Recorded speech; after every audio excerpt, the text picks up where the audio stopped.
On n'en a pas un peu marre de devoir optimiser chaque seconde de sa vie, d'entendre partout qu'il faut se lever à 5 heures du mat pour conquérir le monde? Et si en fait la solution c'était pas de se lever plus tôt, mais au contraire de ne pas se lever du tout? Aujourd'hui, on va décortiquer une méthode qui promet la réussite, mais par la voie de l'oreille. Et voilà, la phrase qui résume absolument tout. C'est signé Morpheus Dream, le grand gourou de l'anti-performance. C'est une invitation à débrancher le réveil pour enfin rebrancher ses rêves. Le ton est donné, la véritable action, elle se passe les yeux fermés. Ah, la fameuse trinité de l'épuisement moderne. On nous vend des méthodes pour devenir des super-héros de la productivité, mais au final on finit plutôt en super-héros de la sieste involontaire, la tête sur le clavier. Cette pression à l'optimisation, elle est partout, au point de transformer chaque petit recoin de notre vie en un projet de performance. Et c'est là qu'intervient le manifeste de la méthode Dream. Fini la course à la performance, place à ce que l'on pourrait appeler la résistance horizontale. L'idée est toute simple, mais elle est radicale.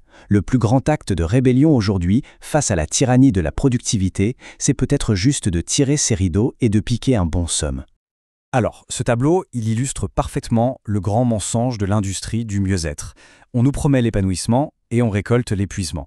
On nous dit « passe à l'action » et on se retrouve à acheter des agendas hors de prix juste pour planifier nos insomnies. Une réalité qui est quand même bien moins glamour que la promesse de départ. Du coup, on est condamné à courir dans cette roue de hamster jusqu'à l'épuisement total, ou est-ce qu'il existerait une porte de sortie, une sorte d'issue de secours qui mènerait directement à un oreiller? La question, franchement, elle mérite d'être posée. Et là voilà, cette fameuse porte de sortie, c'est la méthode Dream. Et c'est bien plus qu'un système, c'est une philosophie de vie.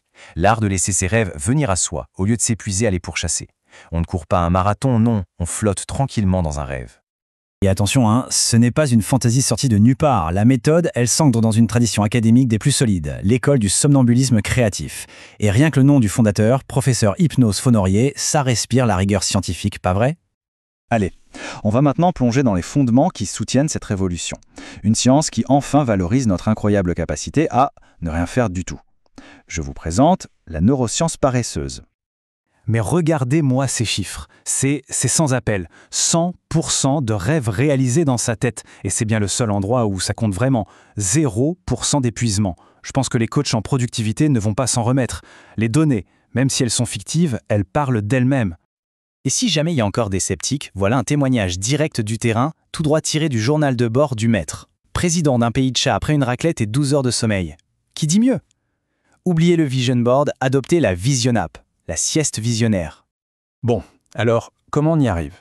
Eh bien, le protocole est d'une simplicité absolument désarmante. 4 étapes vers l'inaction suprême. Ça part de la tisane de procrastination, jusqu'à l'étape cruciale, éviter de penser.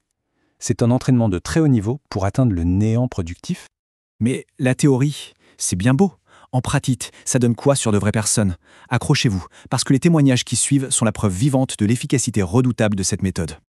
Prenez Jocelyne, ancienne chef de projet, sûrement au bord de la crise de nerfs. Et aujourd'hui, elle a vécu le frisson d'une finale de Grand Chelem contre un poulpe sans même avoir besoin de transpirer.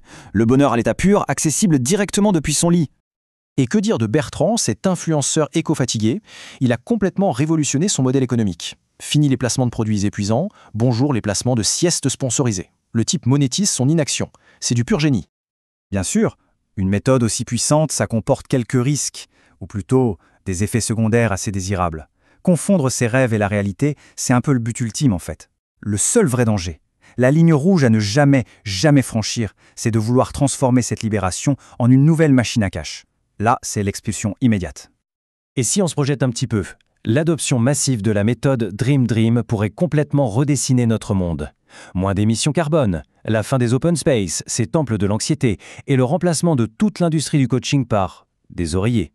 Franchement, c'est une vision d'avenir plutôt apaisante. Ce tableau, c'est un peu la démonstration finale. D'un côté, on a la voie de l'effort, de la sueur et des résultats décevants. De l'autre, la voie de la couette, des résultats oniriques infinis et une empreinte carbone qui tend vers zéro. Le choix est vite fait, non? En conclusion, le message est assez clair.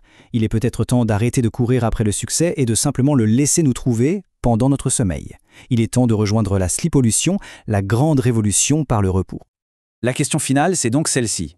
D'un côté, une vie d'aventure extraordinaire en tant que lama astronaute, vécue depuis son lit. De l'autre, une vie de tableur Excel et de listes de tâches sans fin. C'est le choix entre le rêve et l'algorithme. Et on va se quitter sur cette dernière pépite de sagesse de Morpheus Dream Dream. Une pensée qui retourne complètement notre obsession de l'accomplissement. Et si, finalement, le but n'était pas de faire ses rêves, mais simplement de les avoir. Voilà qui, les songeurs.